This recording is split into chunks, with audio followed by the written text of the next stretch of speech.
ਸਤਿ ਸ੍ਰੀ ਅਕਾਲ ਜੀ। ਮੈਂ ਵੀਰਪਾਲ ਕੌਰ ਤੇ ਤੁਹਾਡੇ ਨਾਲ ਇੱਕ ਕਹਾਣੀ ਸਾਂਝੀ ਕਰਦੀ ਹਾਂ। ਬਾਤਾਂ ਜਾਂਦੀ ਵਾਰ ਦੀਆਂ। ਕਹਾਣੀਕਾਰ ਨੇ ਸਰਦਾਰ ਜਗਜੀਤ ਸਿੰਘ ਰੰਧਾਵਾ।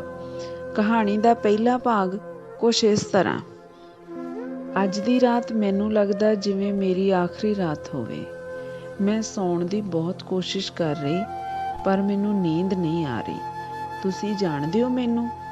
ਨਹੀਂ ਜਾਣਦੇ। ਜਾਣੋਗੇ ਵੀ ਕਿਵੇਂ? ਮੈਂ ਆਪਣੀ ਰਾਮ ਕਹਾਣੀ ਤੁਹਾਨੂੰ ਦੱਸੀ ਨਹੀਂ। ਮੈਂ ਮਨਜੋਤ ਹਾਂ। ਮਨਜੋਤ, ਮਨ ਦੀ ਜੋਤ ਜਗਾਉਣ ਵਾਲੀ। ਪਰ ਮੇਰੇ ਤਾਂ ਆਪਣੇ ਮਨ ਦੀ ਜੋਤ ਬੁਝਣ ਵਾਲੀ ਹੈ। ਮੈਂ ਆਪਣੇ ਮਨ ਦੀ ਜੋਤ ਨਾ ਜਗਾ ਸਕੀ।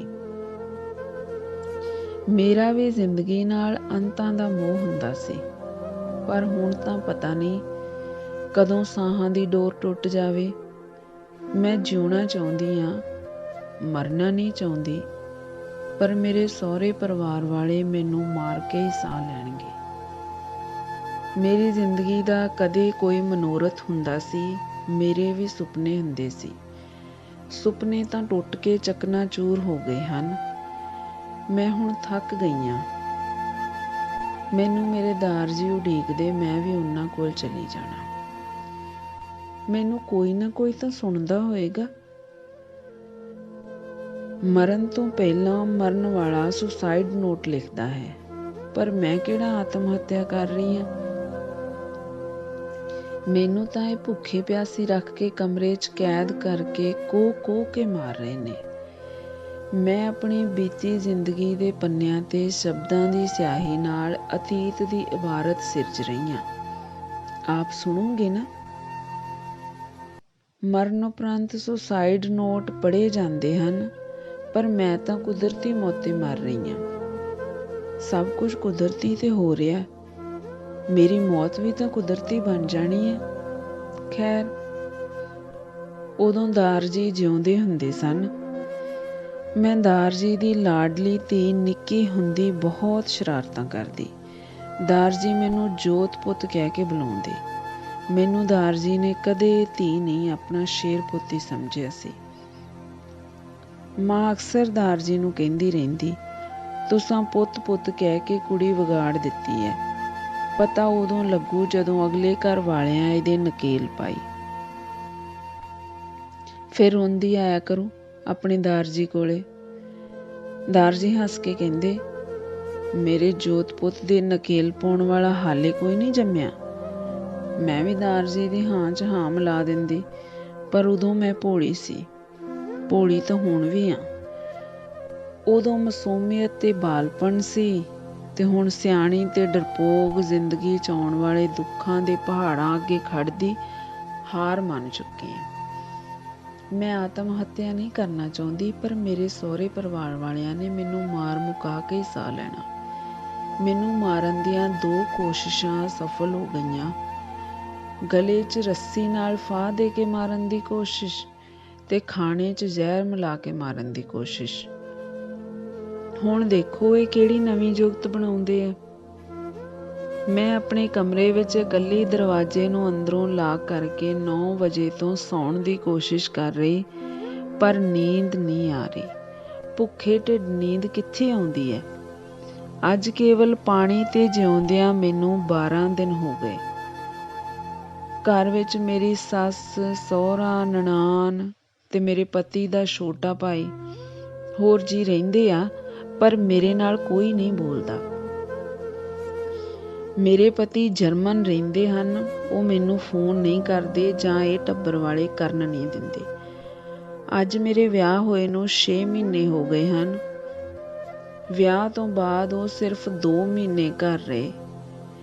ਕਹਿੰਦੇ ਸੀ ਹੁਣ ਜਦੋਂ ਆਇਆ ਤੈਨੂੰ ਪੇਪਰ ਬਣਾ ਕੇ ਨਾਲ ਹੀ ਲੈ ਜਾਣਾ, ਪਰ ਖਬਰੇ ਮੇਰੇ ਹਸਬੈਂਡ ਨੂੰ ਮੇਰੇ ਬਾਰੇ ਕੀ ਦੱਸਦੇ ਆ ਉਹਦੇ ਪਰਿਵਾਰ ਵਾਲੇ।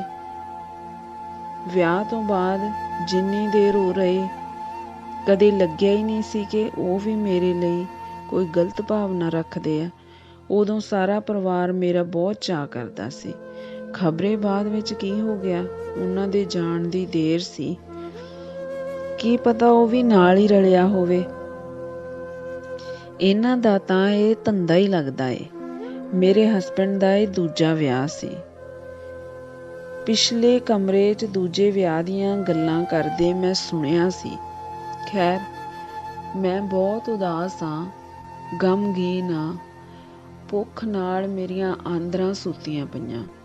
ਮੈਂ ਆਪਣੇ ਬੈੱਡਰੂਮ ਵਿੱਚ ਪਿਛਲੇ 12 ਦਿਨਾਂ ਤੋਂ ਕੈਦ ਹਾਂ। ਕਮਰੇ ਦੇ ਦਰਵਾਜ਼ੇ ਨੂੰ ਮੈਂ ਅੰਦਰੋਂ ਤੇ ਮੇਰੇ ਸਹੁਰੇ ਪਰਿਵਾਰ ਵਾਲਿਆਂ ਨੇ ਬਾਹਰੋਂ ਲੌਕ ਕੀਤਾ ਹੋਇਆ। ਕਮਰੇ ਨਾਲ ਅਟੈਚ ਬਾਥਰੂਮ ਦੀ ਟੂਟੀ ਦਾ ਪਾਣੀ ਪੀ ਪੀ ਜੀ ਰਹੀ ਹਾਂ। ਜੂਨ ਦਾ ਮਹੀਨਾ ਹੈ। ਮੇਰੇ ਕਮਰੇ ਦੀ ਲਾਈਟ ਵੀ ਪਿਛਲੇ 2 ਦਿਨ ਤੋਂ ਬੰਦ ਕੀਤੀ ਹੋਈ ਹੈ।